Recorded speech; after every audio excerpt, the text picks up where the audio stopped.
It's about history, policy, and impact. A new perspective on current affairs, bringing experience, insight, civility, and scholarship to the urgent issues of today. It's about our past, present, and future. Your host, Pulitzer Prize-winning author and journalist, Douglas Blackman. From the University of Virginia's Miller Center, this is American Forum. Welcome back to the Miller Center's American Forum. I'm Doug Blackman. Joining us is Ann Compton, the broadcast journalist who until recently was, for more than 40 years, not only the voice, but eyes and ears of ABC News at the White House. She covered the presidency and America and its politics through an era of extraordinary change for the office of the president and the role of media in American life. The first president on her watch was Gerald Ford in the dark aftermath of Watergate. She stayed at the White House through a total of 7 presidents, covered 10 presidential campaigns, observed the commander-in-chief through 2 difficult wars in the Persian Gulf and Afghanistan, watched presidents grapple with the collapse of the Soviet Union, the opening of the Berlin Wall, and she was the only broadcast reporter on board Air Force One with President George W. Bush on September 11, 2001. And on the eve of national voting in 2008, she conducted one of the very last interviews with Barack Obama before his historic election as our first African-American president. What a career. It's quite an arc of history. It is. Thanks for making some time for us. Thank you.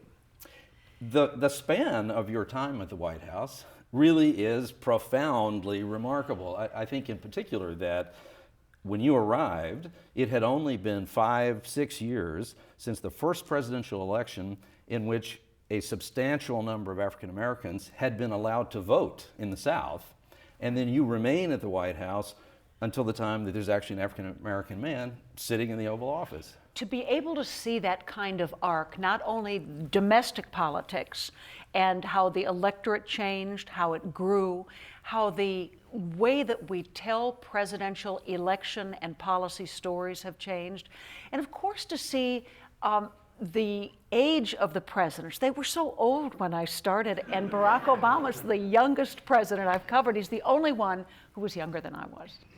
Now at the other end of that tunnel, having been there in Washington for 40 years, and I have a pretty good institutional memory, it strikes me how very much the same the White House is. It still runs with the same kind of clockwork precision. There are still the paces of the year, that you have the budget that you have to do, you have the State of the Union address, and 4 years, as any governor or president can tell you, is a short time to get done all of those things on those laundry lists of campaign promises. So there are all the obstacles and dilemmas that are faced by the presidents remain the same. The office remains, the to-do list, as I think some president has said in recent times, is Doug, often the same. I have to ask, what genius would really want a second term as president? I covered Gerald Ford, who didn't get a second term. Actually, I covered Jimmy Carter, who didn't get a second term. However, 21 years later, he goes down. Many people say he's the best ex-president, and he got the Nobel Peace Prize 21 years after leaving the White House. Ronald Reagan got a second term, weighted down by Iran-Contra. George Herbert Walker Bush did not get a second term, and now he's the most popular ex-president, jumping out of airplanes at age 90. His son, George W. Bush, got 2 terms. The second term weighted down with 2 wars and an economy that quite literally fell off a cliff. So I did ask Barack Obama, are you sure about this re-election thing? I don't think second terms are any fun at all. What did he tell you? He wants a second term. Yeah. When you went to the White House, though, what was the context of that? We're in 1974. We're at the height of talk around what was then called women's liberation. Yeah. Was the network? Was there pressure on ABC to be open to the idea of having a woman at the White House? I didn't understand it at the time, but there was tremendous pressure on broadcasters, which have to have a federal license to be on the nation's airwaves. Newspapers don't need to get a permit from the federal government to print. broadcasters do need a permit to use those airwaves. And I came to the White House in '74. In 1977, there were still not a lot of women out there. And the U.S. Civil Rights Commission did a report called Window Dressing, saying the few women are out there and the few blacks who are on the air are but window dressing, that the media still has not brought diversity. And it strikes me when I sit in the White House press room now in the year 2014, or sit on Air Force One, or even at a White House Correspondents Association seminar in October of 2014, the crowd is almost all white. Very few African American reporters happen to be assigned to the White House. However, women now make up very often fully half of those who are in the audience or who are filling up that front row for the press secretary's daily briefing. Yeah, so there's been real change. So how did you feel back in 1977 being called a drapery? Honestly, I was too busy to pay any attention because it was a tremendously active time. And the thing about covering the White House, people say, well, where are we in history? When I cover the White House, I am the ABC foot soldier. I have to know every nuance, every little quote the president said, how that matches with what he said yesterday, what he promised to do the day before. And I tell people that I don't see the forest. I don't see the trees. All I see is the bark. And I don't think covering the White House day in, day out for that long a period of time gave me the perspective that I would have had I gone in for a couple of years and then moved on to something more prestigious like, a column in the New York Times or a public television anchor job. I think it was still, up to the very last day I was in the White House, it was still my job to be the resident expert on what we needed to know from this president. Not only could I look when I came in early in the morning during times of war, and at 4:30 in the morning, I knew which light was the president's bathroom, and he was up. That meant he had been on the phone to the Situation Room and something bad was happening. I knew that if there's a Marine standing outside the West Wing lobby door, it meant the president is in the West Wing and usually in the Oval Office. And I'd also know you can read the body language of a president. When something's wrong, when something is, when he's distracted, when he doesn't seem that he's giving a speech, but he's phoning it in. All of those are signs that a reporter uses to try to put together a bigger picture and explain to the audience a bigger idea of what in the world is really going on here. Fascinating too that from that tumultuous period that when you're first coming into politics, that looks in so many ways like the one we're in now, where dissatisfaction across the board, division across the government. I mean, there was a lot of discussion in that period of time about the toxicity of politics and that it was more toxic than it had ever been before. A lot of reminders to the president. People were kind of sour on Washington, and they were sour on Jimmy Carter, who had been a governor who came in from the outside. Ronald Reagan came along with this sunny optimism at a time when inflation, the misery index that he kept hammering Jimmy Carter with, that Americans were tired of what they had. It also came at a time, Doug, when there were Americans held hostage in Iran, and the Carter administration couldn't seem to bring that to a conclusion. They tried a rescue attempt, which ended in disaster, Desert One. And so Americans, I think, are by their nature pretty optimistic. And I think in that year, it helped to come from outside of Washington, just as maybe it also helped Barack Obama in 2008 to be someone who was not tied up with the current administration. And he got the nomination from Hillary Clinton during the Democratic primaries when they both won about 18 million votes in the primaries. Hillary Clinton said there are 18 million cracks in the glass ceiling, but she couldn't go that last mile and snag the nomination. Yeah, it's interesting. It's Morning in America and Hope and Change. Those are pretty similar kinds of messages for a stressed nation. And a stressed nation looks for that. And of course, for reporters, what we're looking for is change. What we're looking for is it's really true being out there on the campaign. You listen to the audiences, you listen to who applauds, you listen to what they gripe about, you look at the polls to see. My favorite line in all of the polls that we do every year, every season, every level of government. When the pollster says, do you think the government is on the right track? Do you think the country is headed in the right direction? When those numbers start to tank, as they certainly did in the 2014 midterm elections, as they have in other elections, the American people are saying, stop it. We have to try something new. I'm often surprised in the present at how rarely, and frankly, particularly in the most recent elections, it surprised me that the Democrats, in this big retreat away from a president whose popularity ratings have gone down, end up not talking much about, one, what a great country we live in a tangible way, and two, the things that actually probably were a better case for the Democrats than the one that got presented. There's a lot of talk in Washington, though, about the kind of dysfunction of actually getting policy done.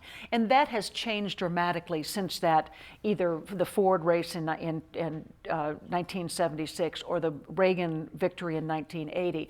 Because back in those days, those who went to Congress, and I did spend 4 years, the second Reagan term, on Capitol Hill when my good friend Charlie Gibson had to go to New York and anchor Good Morning America. I found a couple of things about going up in 1984 that folks on Capitol Hill came to work on Tuesday mornings, went home on Thursday nights, took 5 weeks off for Christmas, and 10 days for the 4th of July. It was so easy. I had a third baby. Well, it was a very family-friendly schedule.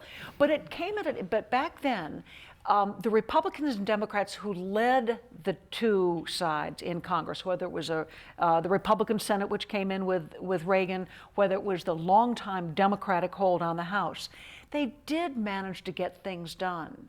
I think now, since 2000, probably since 2000, Congress has been less and less likely to move on much of anything. Part of it, maybe because most members of Congress leave their families at home, keep their kids in school there, move and stay in Animal House bachelor pads on Capitol Hill, and they don't have the same personal connection with other members of Congress. What's it like to have watched a figure like a president, say Jimmy Carter, as long as you did, as closely as you did, studying the bark on the tree that whole time, and then in the blink of an eye, just becomes a regular citizen again? What's it like to watch that? What do you see happen in the eyes of that figure? Presidents usually take it hard. Their wives take it a lot harder. And I remember watching, had traveled in on Air Force One with President and Mrs. Bush when George Herbert Walker Bush came into Houston the last night of the campaign. And I was standing right at the edge of the stage down in the orchestra pit when they had a big final rally in his hometown, Houston. And Lee Greenwood was singing God Bless the USA or something like that. And there were the Oak Ridge Boys, all the people that, that really just adored George Herbert Walker Bush. And I looked up and I saw Barbara Bush, who was always such a realist. We could all see the polls. We all knew where the next day was going. And she reached over and grabbed his hand. And she looked up at President Bush and she said, "It's over." And so the family knew kind of where to be. And I think there was a time when she was relieved, but she took it hard. Nobody wants to see their loved one rejected. Another one who took it hard was George W. Bush. I assume it's not implausible that you might have developed with at least some of the first ladies a particular kind of relationship. Well, I think being a woman reporter really kind of helped with that. There were print reporters around, but for television, when there were none around, I traveled all the time with Betty Ford. Let me tell you something. Here's a woman who had been a congressional wife. Her husband was out 250 days a year campaigning for other people. So she decided that she was going to be a first lady and she was going to speak her mind. And I went all over the country with her. She campaigned for the Equal Rights Amendment, something her husband, the President of the United States, did not support. She had a CB radio license and loved to get on, talk to the trucker convoys. What was her handle? Well, I was with her the night she chose it.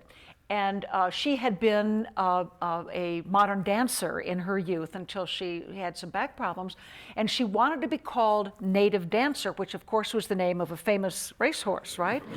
But we're out in the middle of the country somewhere, and she's calling back to Washington. She says, "Can you make sure native dancer was female, not male. But it was fun to cover somebody who said what she thought. Another one that was fun to cover was Laura Bush, because we're about the same age, and we both had kids who were the same age, applying to colleges at the same time. They'd actually, for a while the Bushes lived in Washington, gone to Sunday school together. And I think all of us who, have families that are being brought along in the limelight as well. I think we, especially those of us who sympathized with the mom, had a kind of connection and understanding with Hillary Clinton, whose daughter, Chelsea's the same age as my oldest son, Bill. The two Bush twins, same age as my son, Ted. The Gore kids and the Quayle kids were in school with my kids. So I think there at least is a kind of understanding and appreciation for what families go through when they move into that White House. What did your kids think of these 4 children you had over the course of these remarkable years? What did they think of that mom's headed off to see the president every day? I think my kids thought it was really cool that mom was on the television until the Christmas my parents sent us our first videotape camera, and we taped them all opening their presents, then in the afternoon put it on the TV, and suddenly they were on television. So mom wasn't quite as cool. They did like coming over to the White House to see the helicopter land. They thought the president was cool because they thought he landed the helicopter on the lawn. And the children also, because in the summertime, when presidents go on vacation, it's still work time for us. So the kids would go, when they were real little, to Santa Barbara. They were just the right age for Kennebunkport, where they could ride bikes and swim in the ocean and play with the other kids. And they actually thought all people live like this. You simply summered someplace like Kennebunkport, Maine. Not a bad life. So you're following these presidents around over the course of these 40 years. So I guess, are you with Reagan in Berlin when he says, Mr. Gorbachev, tear down this wall? Mr. Gorbachev, tear down this wall. And it was a line, for reporters' ears, you listen for that distinctive line that kind of says it all. And this is way before Twitter made us do it in 140 characters. And the minute he said, with exasperation, Mr. Gorbachev, tear down this wall. And he's standing in front of a section of the wall that was particularly picturesque. And I got to tell you, one of the most dramatic days, certainly the most important day I covered the White House in over a 40-year period, was Christmas 1991. The kids got up in the morning, had their presents under the tree. I popped the turkey into the oven, and then I went into the White House. And this is 2 years after the wall has been breached. Wall has come down, and on Christmas Day, I spent the entire afternoon live on the lawn at the White House as Mikhail Gorbachev in Russia, in Moscow, brought the hammer and sickle flag down over the Kremlin, announced that the Soviet Union was now dissolved, and that all of those satellite states, all of those Union of Socialist Soviet republics are now free and independent states, and he handed the reins of power over to Boris Yeltsin. That day changed the political map of the world. It changed the East versus West, the free world versus the communist world. It didn't end all the problems. It certainly created more problems to be handled by President George Herbert Walker Bush, who flew back on Christmas night from Camp David to the White House and addressed the American people. That day changed our world. It really was a breathtaking moment, and it was a personal thrill to be the one standing there on Christmas and seeing the President of the United States compliment Gorbachev's courage and tell the people of the United States that this was an important moment. Did you see that your primary job as being to find out what's happening and report it as quickly as possible, or to be an analyst and an expert and to take a position on how well this is being handled or not being handled by any White House? That's a great question. And I have been privileged over 40 years to be nothing but a reporter.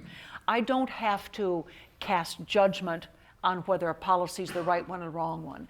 I don't have to say or to assess that this path that the president is taking is going to have disastrous consequences. My job is to tell the American people, this is what the president says, this is what he said yesterday, this is what they told us 2 years ago he was going to do, here's what else we know is factoring into it, and to put that out in as fair and complete and understandable form so that other people can make those kind of judgments. I have never wanted to be a commentator, never wanted to be an analyst, and certainly never wanted to voice an opinion. That has never been my mandate. When you announced your retirement, President Obama said very nice things about you at your going away from the White House in August 2014, right? And it was clear that he viewed you, or at least the things that he said at that time, as a straight shooter and a fair and friendly and honest player. Do you think that was your reputation over all of time, as that was distinctive from some of the other reporters, perceptions of them? I think because of the time that I left, the moment in history, the arc of what I've covered, the time I left, the media has never been more fractured, shattered, where there's so many places to get news now on any number, as you mentioned, channels, on the internet. The 3 major networks don't have nearly the voice they did before. But also, it comes at a time when Americans can go seek information from someplace in their own comfort zone. If they are more conservative and they just like Fox News, cable news better, they can go get their news. And they get basically the same news, but they get a lot more of what they find in their comfort zone. There are others who may prefer a more liberal take, and they'll go to Huffington Post to read the headlines, or they'll go on MSNBC, where almost all of the pundits are liberal. So I think I'm leaving at a time when the mainstream media is more and more dragged into a kind of a political back and forth. I did take pride, Doug, in getting 2 letters. I got a couple of phone calls from and acknowledgments from former presidents, but I got 2 letters, both of which are presidents who'd given very unhappy with the media, not always liking media, but both of them saying, promising me 2 things. One, that I had done a good job, and 2, that there is life after the White House. One was a handwritten from Texas George W. Bush, and the other was typed, but a very familiar scrawl at the bottom from George Herbert Walker Bush on Kennebunkport stationery, actually apologizing for something that had happened years ago. Long story. What was it? Well, you have the good stuff, don't you? George Herbert Walker Bush was so genteel and so polite. He came back to the White House on the day Saddam Hussein invaded Kuwait. He had gone up to Camp David to meet with all of his power players, the Schwarzkopfs and the Scowcrofts and Dick Cheney and Jim Baker and Colin Powell.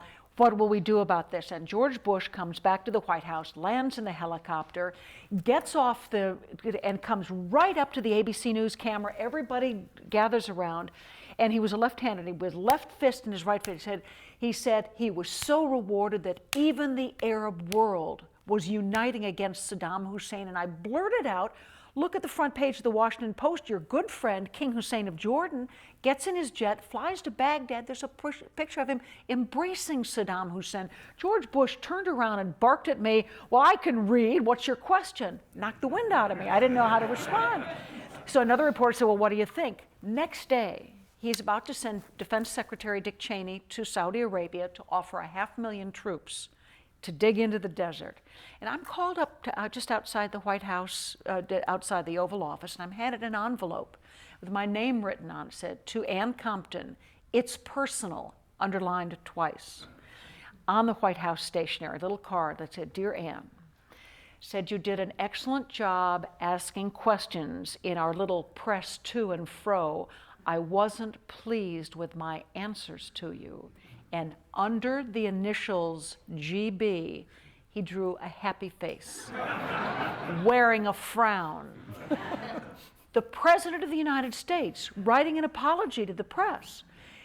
The note from Kennebunkport says, Now, about that bark, are you sure it wasn't just a little yelp? Oh, dear Anne, have you forgiven me? I think it's a very human moment from a president who loved the years that he was in public service and still watches with fondness. And for the record, have you forgiven him? Oh, yes, sir. Has something changed about the ability to have some kind of a secure relationship between a member of the media and the president? I think the relationship between reporters and the president himself can't ever border on friendship. It has to be respectful. I respect the presidency with a capital P. I respect the opportunity, the privilege that I always thought it was to be able to sit there in the front row and ask questions. But I think there is, reporters now are a little more eager to be a little more feisty with the president, to push a little bit harder. The day that President Obama said farewell, actually surprised my colleagues. He knew I was retiring and most of them did not. And he said, I'm going to call on Anne for my last question because she's retiring and it's been a pleasure getting to know you. And that he had held my little granddaughter. We have our first grandchild and he had just held her. And he gave me the last question. And my question to him was, so why don't you go to Ferguson, Missouri? You say you're sending your attorney general tomorrow, who's African American. You're the one who has made race relations and especially empowering those who have been in disadvantage, who've made it say, why don't you go to Ferguson, Missouri? And I did it because it's a professional relationship and I appreciated his kind words. And I'm glad he was coming off the helicopter one day and picked up my little granddaughter, Olivia Catherine, and gave her a big hug. But it's still a professional relationship, and that professionalism, whether it's a time of crisis, whether it's a nice moment with a grandbaby, or whether it's a news conference, you just have to maintain it. You were on Air Force One on September the 11th, the day of the terrorist attack, and the only broadcast reporter who was there. Tell us what happened that day. It was such a non-news event, this trip of the president's to Florida. He was talking about education, giving the same education speech over and over again. Those of us traveling with him could recite it line for line. And the last stop was on a sunny morning where in Sarasota, Florida, at an elementary school where he sat with second graders who were going through their reading vocab skills. And then he was going to go into the cafeteria and give his speech about education and reform and No Child Left Behind. And it was a day of such innocence. And the way it works with the White House, because we can't have 40 or 50 reporters with the president every time, we have a travel pool that rides with him in the motorcade, rides with him on Air Force One, and then we take what we see in small situations and we pool it with the rest of the reporters who are waiting in the cafeteria to hear the president's speech. And a group of this travel pool, one from each of the wire services, one newspaper reporter, one magazine reporter, a guy named Jake Carney, whatever happened to him, one television, one radio, one television camera crew, and two still photographers. We're standing at the back of the classroom, and I was thunderstruck when Chief of Staff Andy Card came into the classroom, walked over, and whispered to the president. And I wrote it down immediately in my reporter's notebook. 9:07 a.m., Andy whispers. Nobody interrupts a president, not even in front of a classroom of second graders. So you're reading the tea leaves and studying the bark all these years is setting off like crazy. And you looked at George, we've all seen the video of George Bush's face, where it was clearly a moment of real gravity. We didn't know, standing in that classroom, all of what had happened. We had heard that there was a plane crash in New York, but that's all we knew.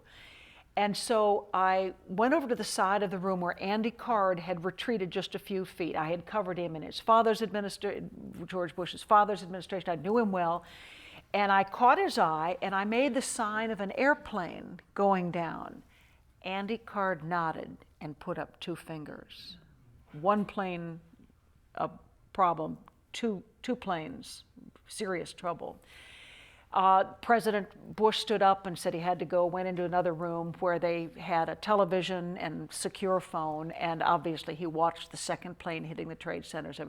We come out into the parking lot of the school, and the White House press secretary, Ari Fleischer, comes to me and says, "Ann, keep your camera crew right here. The president's going to come make a statement." I said, "No, he's not.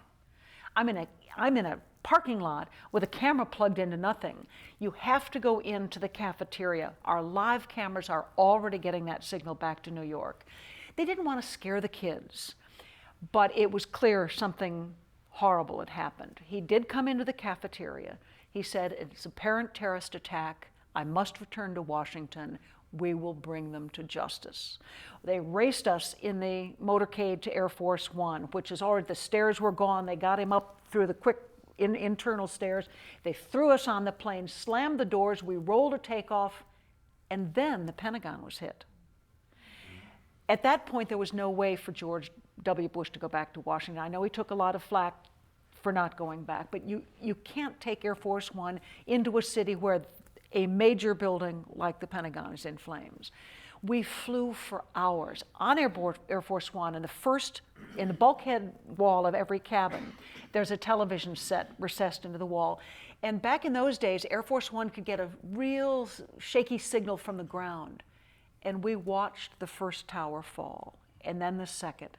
We knew we weren't going home anytime soon. We actually refueled it in Louisiana because the plane was out of fuel. We had to get fuel. But they still didn't know where to go. We had jet fighters on either wing. My job at that point was to ask Andy Card, and they let the cameras go up and get a picture of the president on the phone back to Washington. He had a couple of secure phone lines, but he had no way to do much of anything either. He was very frustrated. We land in Louisiana to refuel, and I feared that they would kick us all off the plane. And I said to Andy Card and to Ari Fleischer, "You can't have the president fly off into Wild Blue Yonder at a moment of national crisis. You've got to have the press there." Andy Card allowed me to get back on the plane after the refueling. So the only way I could get that pooled information back to the other reporters who were still on the ground in Sarasota, they weren't going anywhere for days, nothing was flying, and to get it to the broader public was to use this little Motorola flip phone, open it up, call ABC News, and they'd put me on the air with Peter Jennings. And in knowing that the tone of my voice, the way I described what we were being told would reflect what we were hearing from the president and from the staff. I explained who the president was calling, what he had ordered, that he had told us in Louisiana that he would they would bring him to justice. They will go after those who are responsible for this. We will show the world. He also argued privately that he had to get back to Washington because he did not want the world to see the United States government crippled. Remember, members of Congress went up on the steps of the Capitol and sang "God Bless America" to show that they had not been. End of the long day, he stops does a National Security Council meeting from a bunker beneath the Strategic Air Command headquarters in Nebraska. We fly back to Washington, and the president goes into the White House. Helicopter takes him, and for the first time ever, a second helicopter took me and the one other reporter, a print reporter for the Associated Press, back to the White House. We landed on the lawn of the Washington Monument. Beautiful golden afternoon. And at that point, my job as the pool reporter is over. And I head into the White House and into the filing center where all of my colleagues are now working. I open up my laptop and I see my emails. And the first email was from my oldest son, who was a senior at Vanderbilt University. It said, "Mom, my fraternity brother, Ted Adderley, was on the 93rd floor of the first tower." And at that moment, a day that was doomsday scenarios and a crashing steel and the need to get the president where he needed to be, all had a human face. And it was a handsome young man who had just started his first job in New York. And I sat down and I cried. And I think every time I walk up the White House driveway for the years after that, I felt not only the responsibility, the privilege we have to be reporters there, to let the American people see what their government's doing, but how important it is that Americans understand, even in the moments of greatest stress, what it is their government is doing, why it's doing it, and the important role that reporters play in that. That moment you described a second ago when you said to Andy Card, the chief of staff to the president, you can't kick us all off the plane, the president can't just disappear into the blue on a day like today. I mean, in some respects, you're kind of giving him advice. You know, you're not just reporting, you're giving him some advice. Now, it's for your own purposes as well, and some higher purposes, but that tension exists all the time, doesn't it? Well, that's a really good question, because very often campaigns will do something really stupid, like mount an important speech in front of a black drape. You know, he could be sitting in a studio somewhere. He should be out among people. I don't give them advice if they can't figure their own PR out. But I did think, in a case of 9/11 and of clearly how dangerous it was, that the president's words should be heard, and they didn't understand that the technical end of it. So giving advice in that way too. But you're right, reporters shouldn't give tactical advice or even political strategic advice to presidents or to candidates. They get a lot of high-paid people around them to do that. You also witnessed on that same day this incident that then follows around President Bush for a long time, and that is that immediate reaction that he has at the time of being informed of what had happened while he's reading to these kids, and the look on his face that was analyzed by millions of people and a lot of different interpretations, and some believing that he looked shell-shocked or distracted. Was the assessment of that moment a fair one? George Bush was the one on that airplane yelling into the phone saying he's got to get back to Washington. He has to show the American people that this government has not been brought to its knees. And that was, talk about presidential decision-making. The minute he heard that whisper in his ear, by the way, Andy Card wouldn't tell us for a long time, finally told us what he said to the president. Here's a classroom of second graders who had been reading to the president. And Andy comes and whispers, "A second plane has hit the World Trade Center. America is under attack." He said he knew he had one breath to get the full import of what had happened to the president, because Andy said, I didn't want him turning around and asking me any questions. He wanted the president to know what had happened, then the president could stand and walk out. What a day. And then at the end of that day, the president does make it, as you described, back to the White House, gives this speech to the nation, which is not very solid by a lot of accounts at the time. He looks kind of shaky. People are wondering. And then, though, he goes to New York. We make it through that night, and then that is the moment in which the George Bush that he wanted to be emerges at World Trade Center. Presidents are often want to go into the scene of a nightmare right away to show solidarity. Tuesday was 9/11. He went on Friday because Ground Zero was still an active search and recovery operation. It was still dangerous. The air was full of those, toxic smoke, and so by Friday, he went in, and he didn't even realize that he was standing when he got up in the rubble, that he was standing on a fire truck which had been crushed when one of the towers came down. And there was an old retired firefighter that had come in to help, Bob Beckwith, standing right next to him, and Bush puts his arm around him, and he starts to say something, and the other firemen who were kind of across the rubble were saying, "We can't hear you." Somebody hands him a bullhorn, and he says, "I can hear you, and the whole world will hear from us. Those who brought these buildings down will hear from all of us soon." Some smart advance man later went and found the bullhorn and made sure it is now in the presidential library. But that was an unscripted, unplanned moment. And it's like the Gorbachev bring down this wall. Those are the moments that you look for as a reporter to help the American people visualize and understand in just a little bit of a caption what it was the president was going through at that moment. And it really is in moments like that that I think even as you describe it, that the media, which does attempt to be as detached as possible, not develop these friendships, as you describe them, with these figures, but there are these moments of giant national crisis where there is another dimension to the role that's played. I mean, the flow of information has been so democratized and opened up to so many other people, but we also see, and I think most of us lament, that there is less and less of the kind of profoundly inquiring, incisive, investigative sort of journalism that we have counted on in the past as a counterbalance to the ability of the White House to, whether it's through these new mechanisms or just good old-fashioned leak manipulation. Well, I'd quarrel with your word of democratization, because I think while certainly the tools of journalism are in citizens' hands, and at a time of a tornado or a natural disaster, this can be wonderful and very important information. It doesn't come from anybody with any journalistic training or any real requirement to be accurate or objective. Tahrir Square.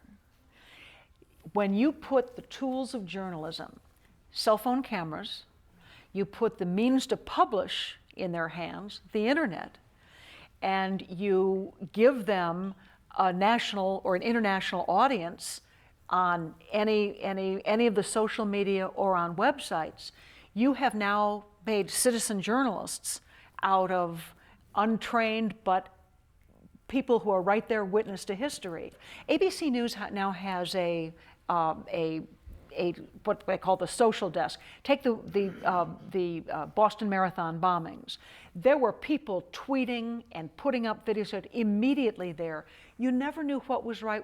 We have teams, basically young kids who are young enough to be my children, who are in there, that we do not put anything on the air that hasn't, where the originator, the original poster, the original writer hasn't been contacted, gives ABC explicit legal permission to use this material on the air, where we have a sense of verification that yes, we think this is really right.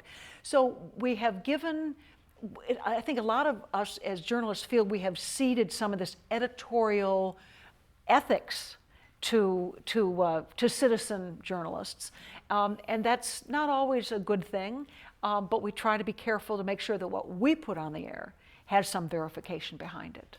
Are you frustrated that the public, your public, doesn't seem to sufficiently recognize the importance of having somebody like you curating this information? Well, I do, and that's one of the reasons that I think when I reached I was approaching the day that would mark 41 years as an ABC News Network correspondent, that I figured that because the news business is changing now, because it is done quicker, perhaps in a way more shallow, and because the network broadcasts on which I've been so proud to be a part, they too are getting into more kind of consumerist stories, more health and safety stories, more human interest, more feature, more Kardashian,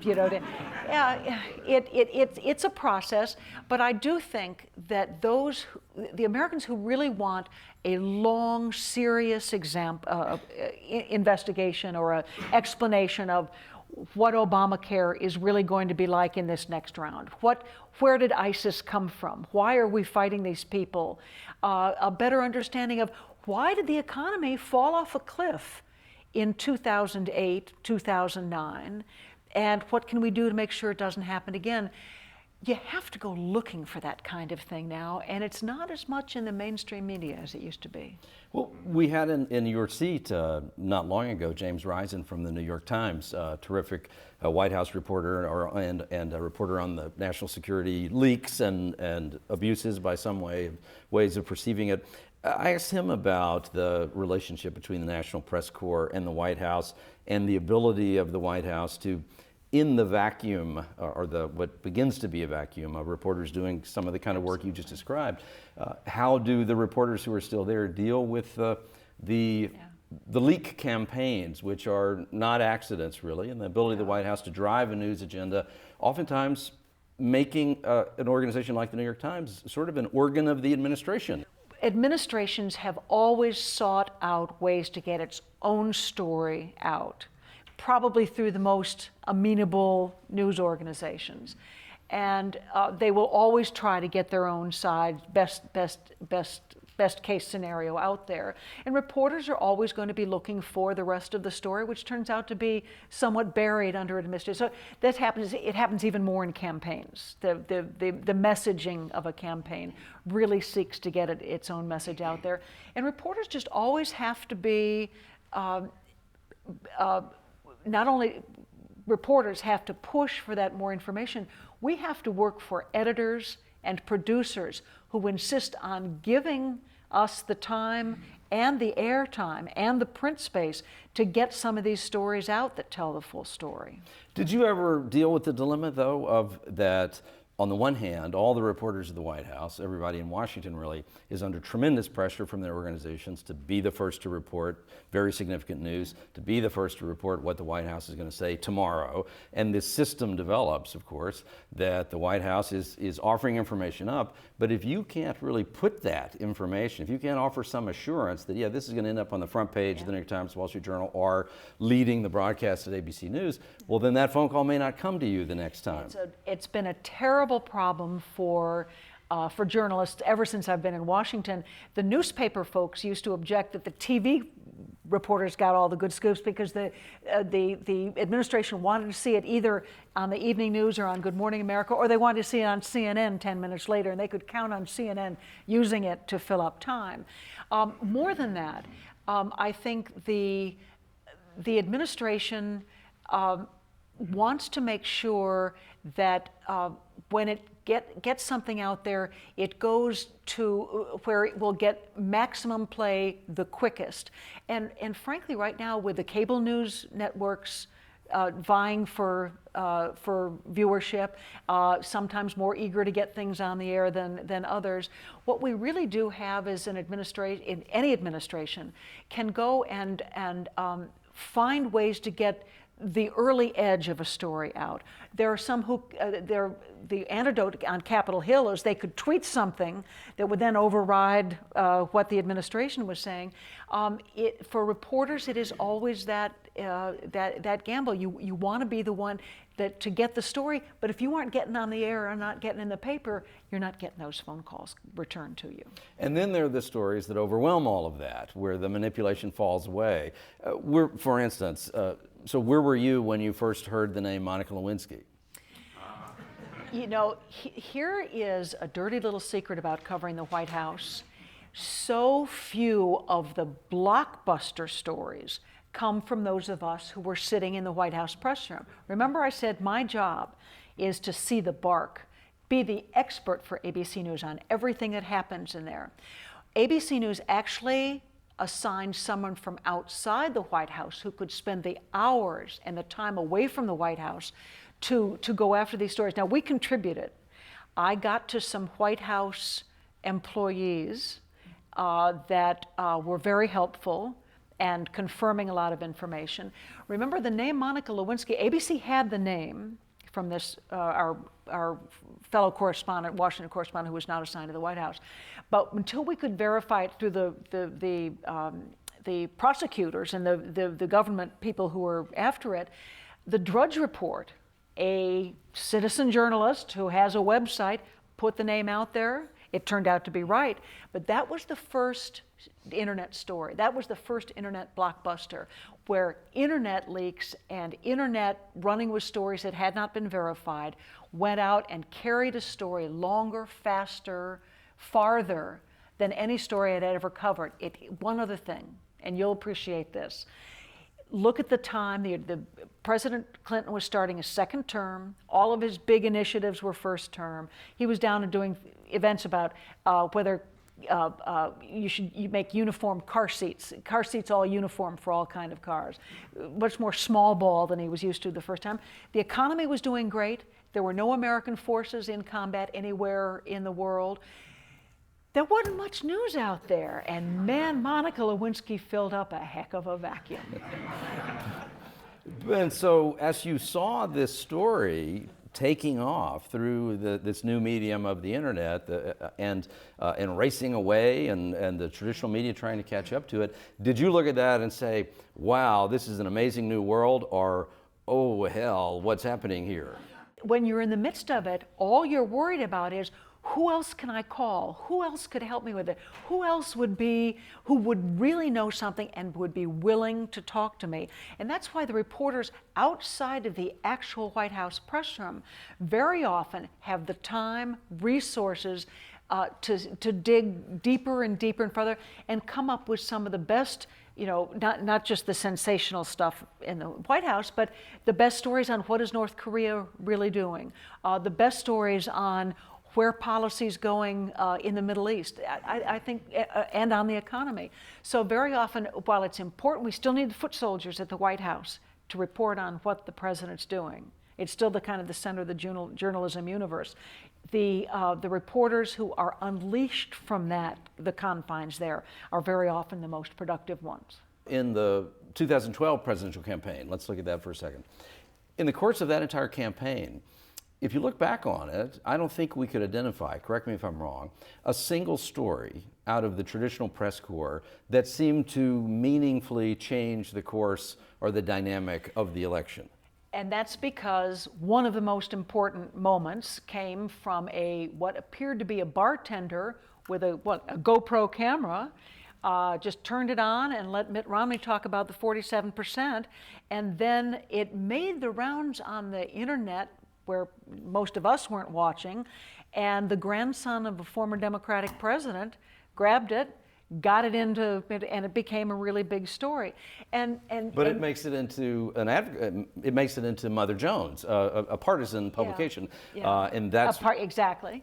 Picked up on picked up by the rest of the media, and that's why I really think campaign reporting. The mainstream people who are on the buses, who are seeing the president every day, who are not sitting back in their offices somewhere watching it all on C-SPAN and writing their stories and making their opinions from there. Those of us who are on the bus and covering the campaign are still the ones telling you the basics of what you really need to know. And things like the 2000, by the way, in 2012, I covered the incumbent president all the way through it, and I wasn't on the Romney campaign. But now that we have internet and cell phones everywhere, I was in constant contact with our team on the Romney bus. So we could compare notes instantly on, he said what? Well, we've got this. And that's, again, where the reporters get drawn into really kind of nurturing a story and helping it develop during the course hour by hour in that campaign day. So where do you see all of that going in terms of the role of the media and the presidency? I think it's too bad that the media is now, the sources of information are now so splintered that Americans can choose the territory where they want to go to get their news. I don't think we need to return to the days where there were 3 television network newscasts at night and all of them were pretty similar because we all basically used the same material. I don't think we need to go back to a day where newspaper front pages were, pretty much the same. It is worth going and trying to find the professional journalistic output on stories to get the full story and not to be let off just with a quick survey of headlines on Twitter, on Facebook, on internet sites. I think I worry about the next generations coming along appreciating that there still are important places to get their news, and you can't get it all from one source. It's been argued that the intensity of the media world that exists now, that is so intrusive into the lives of the presidency and the family, that it is so difficult for a president to establish a presence and preserve that presence, and that this is all part of a deterioration in the leadership of America. And that's so antithetical to what the Founding Fathers really thought about the importance of the press and the importance of the media. But what do you see the future? I mean, is the presidency something that can survive the media environment that we've created? Yeah. One of the saddest quotes I ever saw, this was kind of mid-career, somebody saying, the best people never run for president, because they don't want to go through that. And that interview I did with Barack Obama, I was the only traveling reporter interviewing him on the night before the election, before the polls opened. And I asked him, are you sure you want to put your family through this? And he said he was, that they had talked about it, that his mother-in-law was moving to the White House to help. He thought that was good. But he had acknowledged that this is going to be something that changes your life. And as I said earlier, what genius really wants 8 years of this? I think it would be sad if it were true that the best men and women aren't running for president because they simply don't want to go through the difficulties, the personal and the exhaustion and the gray hair, which starts almost immediately, and the illegible signatures and the wear and tear it takes on you. But hopefully there are still enough people who believe that they have ideas and thoughts about the way the country could run better, that they will still offer themselves up to public service. And it's not just the presidency. It means the leadership of Congress. It means every state house in the country. And it means governance at the local level. We need good, solid, important, wise people in all those places, and hopefully an active, aggressive, competitive News Corps that's going to hold all of them to account. We need folks like you at the White House. That's what we need. Thank you for being here. Former ABC News White House correspondent Ann Compton.